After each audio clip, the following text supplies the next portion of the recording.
I had an entirely different direction for how I thought this video was going to go this morning. Excuse the mess, excuse the darkness. Currently like 6 in la mañana right now. So I woke up around 4 a.m., started digging into my Bible around 5 a.m., and I have like video evidence, right, of like praying before opening the Bible and telling you guys about how I'm going to church today and blah, blah, blah. And I might still talk about that. And I've read other passages in the Bible so far this morning that I tried talking about with y'all. But I ended up flipping over to the Gospel of Luke. I think Luke is a gospel chapter. Anyway, I ended up flipping to Luke chapter 1. And I have never been able to digest the Bible so easily as I have in this very moment, as I have this morning, as I have today. And I'm so grateful. And I figured I would just give you guys like the tea on chapter 1 of Luke, which by the way was a lot longer than I anticipated. It's not too long. Again, very digestible. And there's like little study snippets throughout, but it ends here. Like that's a lot of flipping, okay? But also a lot of yellow, which I'm very grateful for. So I like Luke off rip just because of the way he starts the introduction. This man said, "Since I myself have carefully investigated everything from the beginning, I too decided to write an orderly account." Luke is speaking to my heart. He said, all of y'all might have your little testimony, might have your version of accounts, but let me tell you the real truth, and let me give it to you straight, based off of what I saw with my own two eyeballs. I like that. I like that very logical assertiveness, sir. So Luke has caught my attention from the beginning. So then he starts talking about the birth of John the Baptist. Right? And we love John. Well, more on John later. But the parents of John are going to be Elizabeth, she's a baddie, and Zechariah, who's a priest. And we like Zechariah, all right? But keep in mind that he is a priest. They're also very old, according to the Bible. So old, in fact, that Elizabeth cannot conceive a baby. And they both really want to have a child. Those are the desires of their heart. So then one day, an angel, Gabriel, comes up to Zechariah and kind of spooks him a little bit. But the angel was like, hey, don't be afraid. Your prayer has been heard. Your wife, Elizabeth, will bear you a son. Not only is he going to bear you a son, he will be great in the sight of the Lord. Like, big dog status, okay? Not only that, he will be filled with the Holy Spirit even before the little baby is even born. So that's really nice. I will like to point out, however, I didn't highlight it. It just stood out to me. No one gave this baby any rules other than don't let this baby drink alcohol. He is never to take wine or other fermented drink. So not even a kombucha. John just can't get drunk, period. That is the only rule given to this poor baby. I don't know, maybe it stood out to me considering the amount of tequila I've had the past few days. I should probably not be having tequila. Anyway, Zechariah asked the angel, well, how can I be sure of this? Now, mind you, there is a spooky dooky angel standing right in front of you, and it's only spooky because we're not like used to it, right? And according to the description of what these angels look like, they're not cute. To me, according to their description. Go to Revelations, get freaked out. But you still have the gall, Zechariah, and you're a priest. But he still had the gall. He still had the gall to question the angel. And I was like, how can I know if you fibbing? And that pissed off Angel Gabriel, and he said, I am Gabriel. I stand in the presence of God, and I have been sent to speak to you and to tell you this good news. And now you will be silent and not be able to speak until the day this happens, because you did not believe my words, which will come true at their appointed time. So question me again, I dare you. When I say something, I mean it, and I'm going to put it to the test. I'm going to shut you up, and then I'm going to prove to you that I will open your mouth again when the time comes, because I am appointed by God, and I can do all things through God who strengthens me. So as a servant of God, I'm going to shut you up. That's what Gabriel did. How dare you, man of little faith, is what the energy Gabriel is giving. And I think the first time I read this, initially I thought, okay, that's a little bit harsh. It's a little bit scary. Because I ask God for confirmation about the exact same thing over and over and over again. Like, God, am I going to get married? God, is there a husband for me? God, am I going to have a family? God, am I going to be a wife one day? And I know the promises that God has made. I know in my heart of hearts, I know based off of the relationship I have with God so far that that type of desire will come to fruition in His name. However, me bringing it up so often is probably a sign of very little faith, and that very much pisses off the angels. So I should probably chill out. That's what I got out of that. Sorry to keep bringing everything back to singleness, but that's just where my headspace is at these days. But bad things also happen so that all of your attention can get directed to God. Because Zechariah could have learned the easy way. Zechariah could have just believed the angel and walked away with that information and brought it to God over and over, just to say thank you. And I'm unsure of this, but I'm going to continue walking in faith. But instead of doing what he, as a priest, knew was the right thing to do, he wavered in his faith. And in this season of silence for him, hopefully he uses it as a time to build a stronger foundation with God, to see God's hand in his life, especially as his baby gets formed in Elizabeth's body. And that brings him closer to God. Stand with a little more conviction. So that's an important lesson to take away. Like, if you know what God's promises are, trust that and walk in faith. But Elizabeth, she never wavered. And so, she gets pregnant and she says, "The Lord has done this for me. In these days, he has shown his favor and taken away my disgrace among the people." Which brings me a lot of hope, because Elizabeth is also getting, her happy ending. Her, fairness, I guess. Her redemption. That's the word. So then we move on to the birth of Jesus being foretold. And so the angel goes to Mary now and says, "Greetings, you who are highly favored. The Lord is with you." And Mary gets spooked. She's like, "What kind of greeting is that? Hello?" And the angel's like, "Do not be afraid, Mary. You have found favor with God. You will conceive and give birth to a son, and you are to call him Jesus." And instead of wavering and being like, "Well, how can I know if this is true?" Now, mind you, Mary's a little kid. If you had come to 10 to 12-year-old me as an angel from God and said some crazy stuff like, "Hey, you're gonna have the Messiah," I would not have taken it on the chin like Mary. Mary says, "For no word from God will ever fail. I am the Lord's servant. May your word to me be fulfilled." That's crazy. The little kid said that. But then again, she is highly favored. The Lord is very much with her.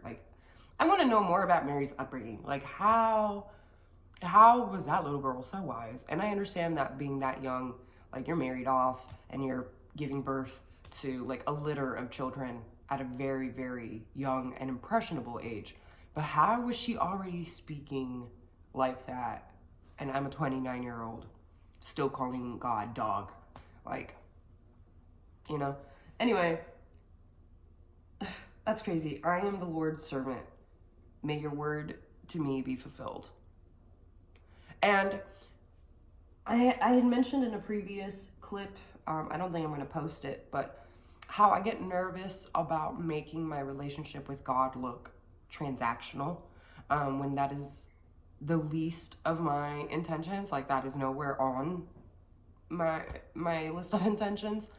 But my fear is that someone who's a born again Christian or an atheist or just a curious non-believer, that they'll see me like reading my Bible or praying or doing an act of service and think that I'm only doing it so that I can seek favor from God.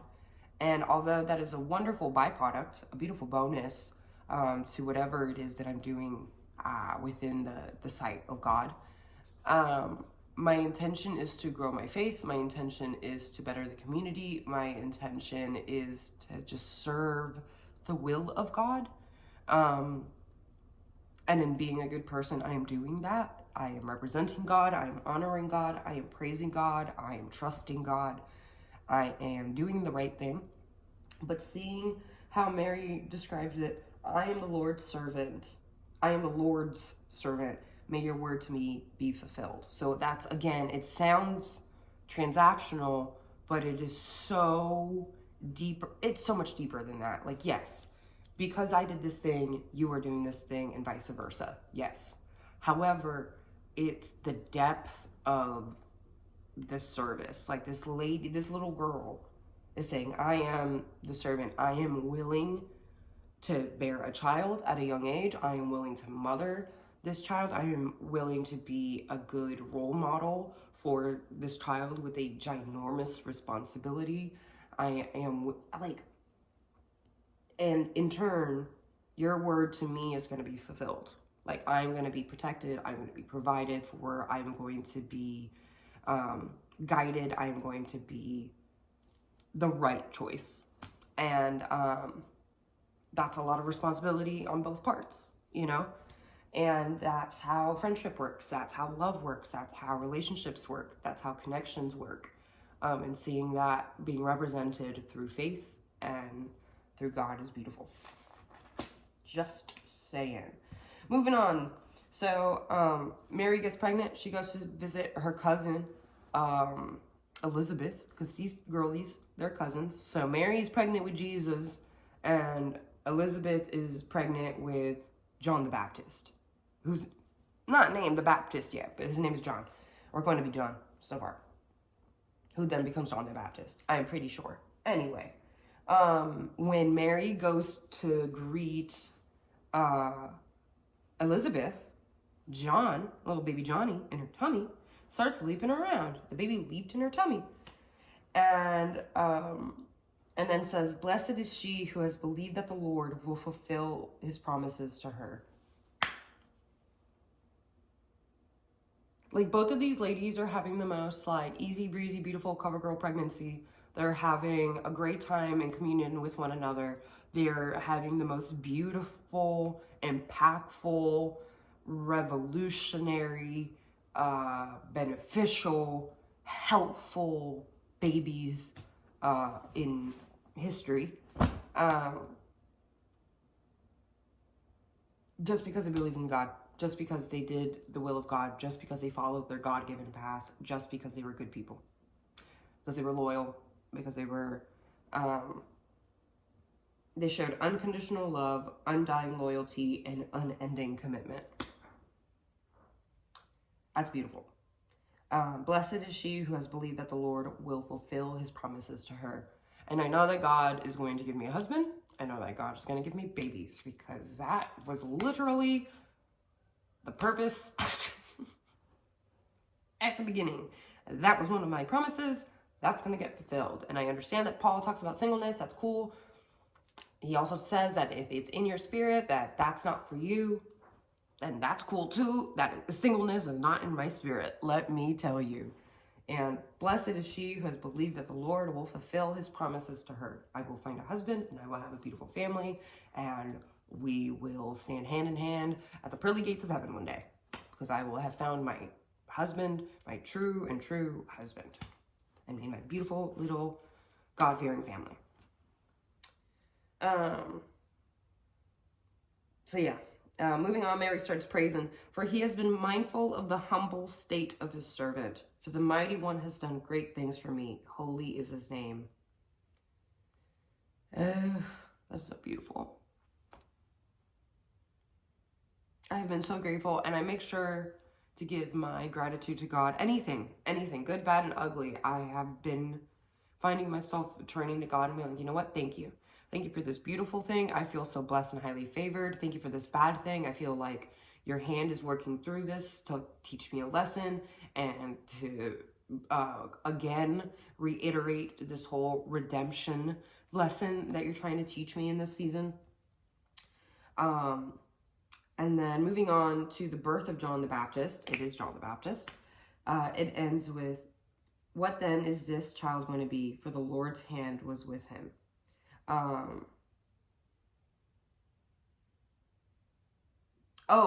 Because that's when, what's his name? Where did it go? Zechariah, right? This is when Zechariah can finally talk, because everybody's like, what are you going to name the baby? And he's like, I can't talk. So he writes it. The baby's name is John.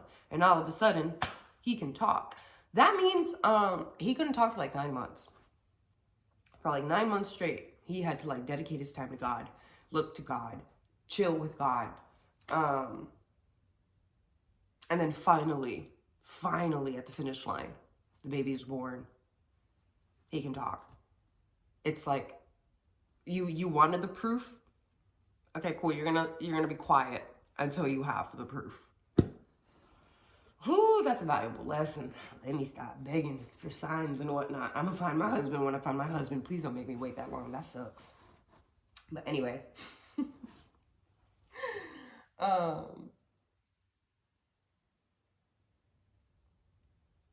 But yeah, and then Zechariah is just very, very happy, starts praising God. And then it finishes off with the fact that John the Baptist lived in the wilderness until he appeared publicly to Israel. And I keep finding this reel on YouTube.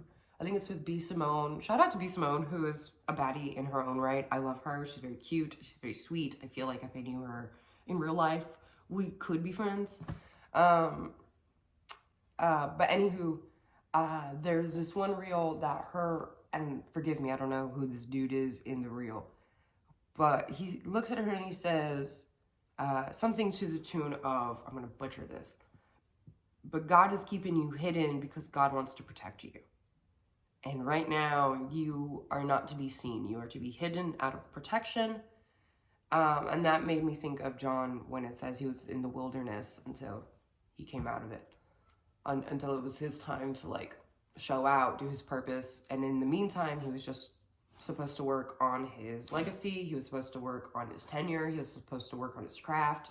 He was supposed to work on his faith. He was supposed to work on just being able to walk the walk and talk the talk. Otherwise, I have a feeling he wouldn't be as revered, taken as serious. It's on the tip of my tongue. He wouldn't have been considered, essentially, had he not been hidden and worked on. And I think right now I'm in my season of being hidden and worked on. But this was just such a beautiful chapter to read. I'm very happy that I flipped to Luke. And yeah. Anyway, you guys, this video is long enough. Today is February 2nd, 2K25. So happy Sunday, you beautiful people. My name is Giselle. I am 29 years old. Thank you so much for watching. If you like this video at all, please make sure that you like, comment, subscribe, all of that good jazz. Know that I love you with all of my heart, and I will catch you in my next video.